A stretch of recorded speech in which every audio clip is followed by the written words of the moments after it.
Bonjour les enfants, nouvelle petite vidéo cette fois-ci concernant les chiffres. Alors pour ce faire, il suffit de demander à papa, à maman d'imprimer sur internet ou bien juste de tracer et éventuellement de mettre sous pochette plastique si vous en avez les chiffres. Donc là on va pour l'instant s'arrêter à 5. Je ne vais pas pouvoir tout montrer en vidéo parce que ça prendra trop de temps. Et ce sera trop lourd. Voilà, donc j'ai le 1 sur la table, vous le verrez bien. Le 2, voilà. Donc moi je les ai fait sous forme de route pour que ça soit plus sympathique et ludique pour les enfants avec une petite voiture. Ça, je pense que tout le monde peut trouver une petite voiture. Et si on n'a pas de petite voiture, bah, on prend un petit bonhomme, un Playmobil pour le faire avancer sur la route. Voilà, je vais vous montrer comment on procède.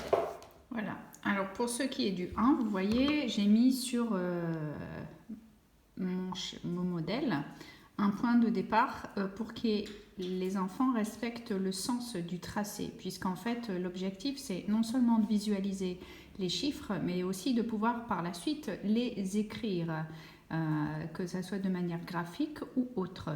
Voilà, donc on prend la voiture, on dit que en fait c'est comme un feu rouge, hein, on démarre toujours quand c'est vert, donc on place le petit véhicule ou le petit bonhomme sur le point vert et donc on fait avancer la voiture. Voilà, hop, on tourne et bien évidemment on descend pour que les enfants arrivent à percevoir le sens de l'écriture. Voilà, maintenant on a changé de chiffre, donc on arrive au 2, donc pareil, hein, on reproduit, on se met sur la petite pastille verte puisque c'est le départ et on y va et on avance et on suit le chemin et avec ça vos enfants ils peuvent s'occuper un petit temps. Surtout que je vais donner une petite astuce après pour les occuper un petit peu plus longuement. Voilà, et hop, je suis arrivée. Voilà. Pour terminer l'exercice avec les chiffres et le traçage de la petite voiture, pour en arriver au sens graphique proprement dit, puis l'écriture des chiffres, qui soient écrits de la bonne manière, vous avez vu, on a respecté un sens de tracé. Voilà, je fais le 1, hop, je démarre au point vert et je descends. Une fois que les enfants ont compris le sens, tout au moins, de la direction dans laquelle ils doivent partir, parce que ce sera le point de départ du positionnement du crayon après quand ils seront sur une activité sur fiche, on peut leur demander avec de la pâte à modeler de réaliser des colombins. Les colombins sont quoi? C'est ce que les enfants appellent les saucisses. Donc en fait, là je le fais dans la main.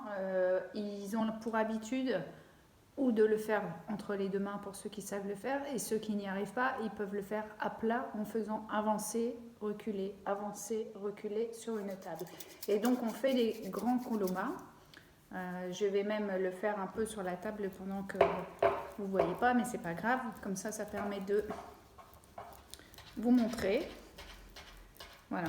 Et en fait, une fois que l'enfant a un grand colombin, il faut qu'il vienne placer sur le support les colombins pour reformer le chiffre 1. Et voilà ce que ça donne. Donc vous voyez que l'enfant vient placer au point de départ le premier colombin qu'il a pu faire.